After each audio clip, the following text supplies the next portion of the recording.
Technicolor pachyderms really might be too much for me.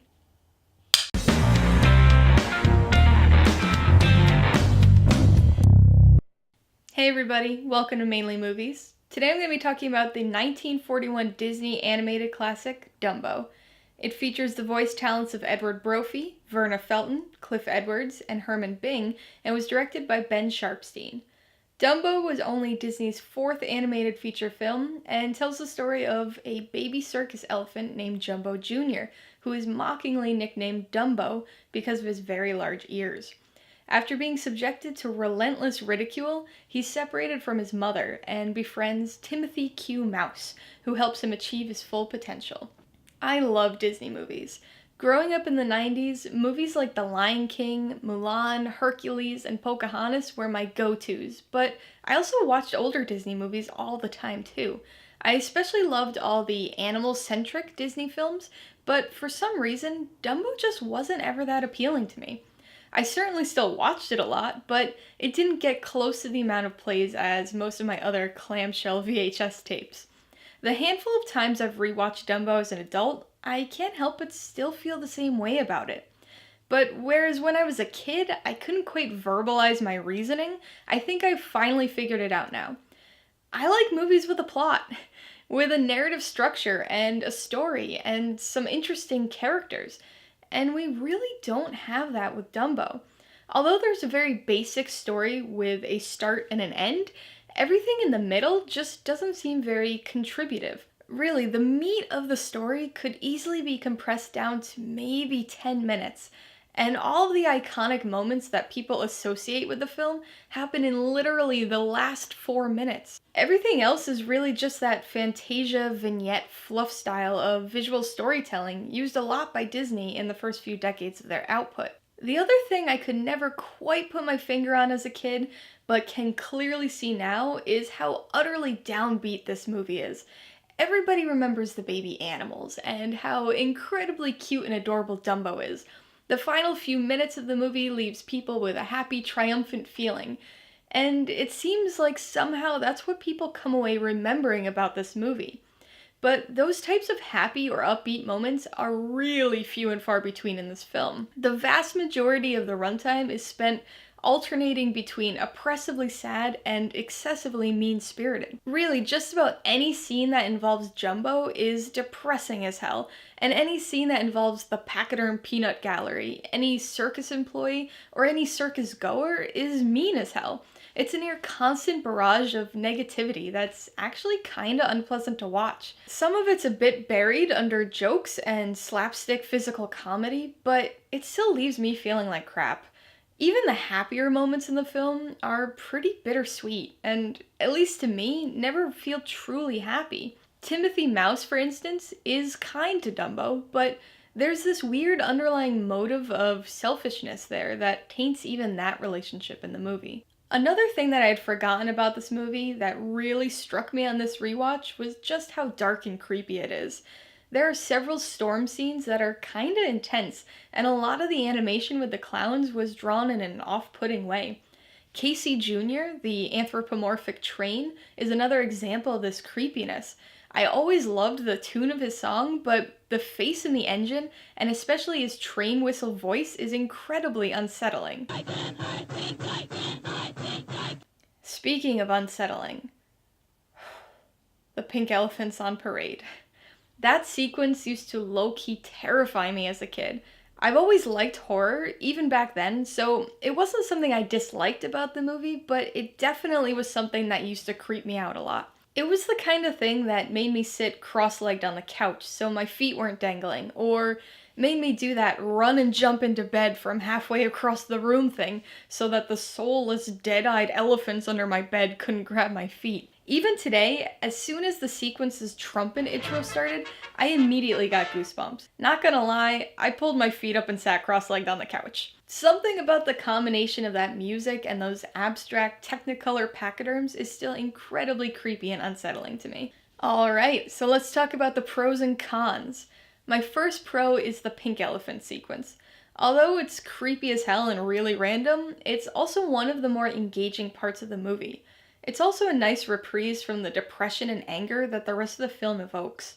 Plus, it features the most memorable, and nightmare-inducing, song in the movie. That's a nice segue to my second pro, the songs. Dumbo doesn't really feature a ton of memorable music.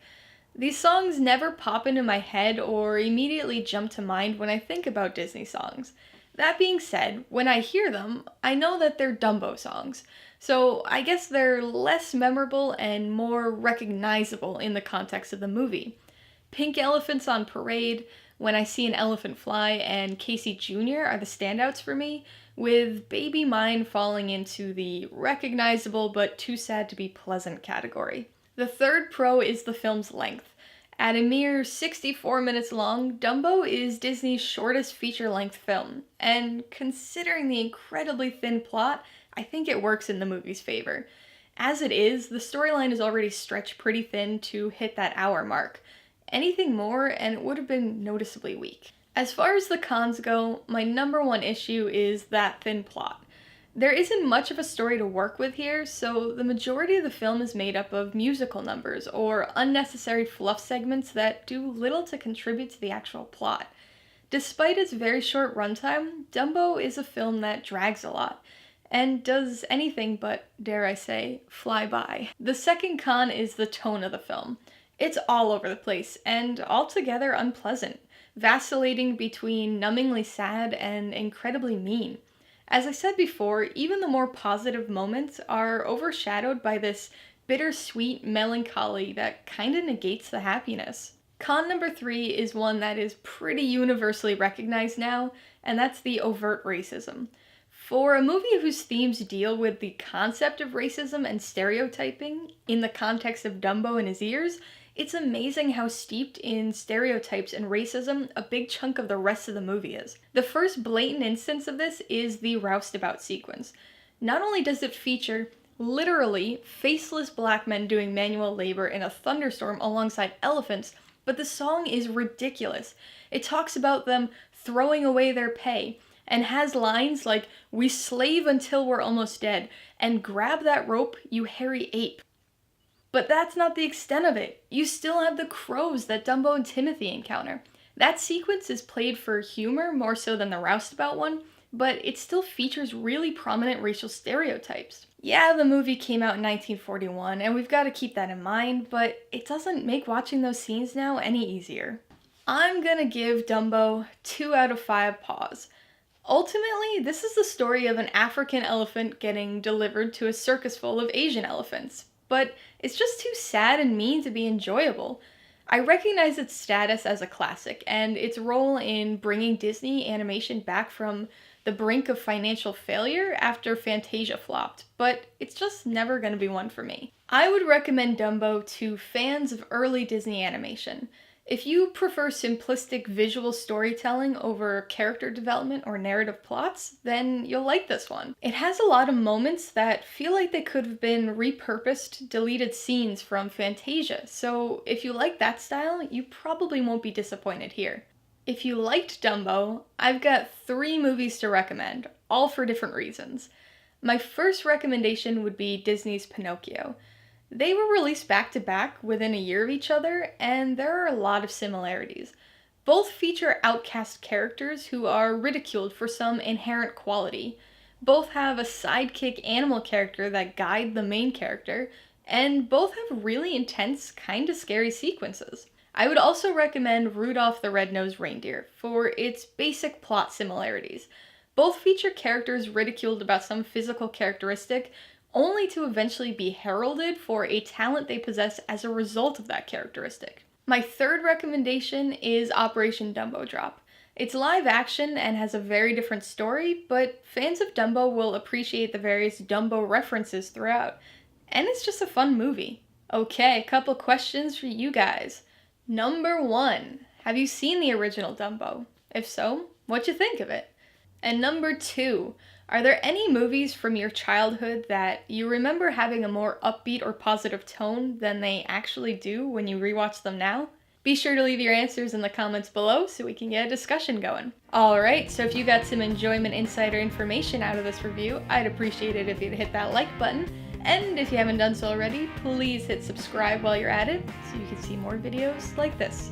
Till next time, this has been Alyssa with Mainly Movies, the way life should be.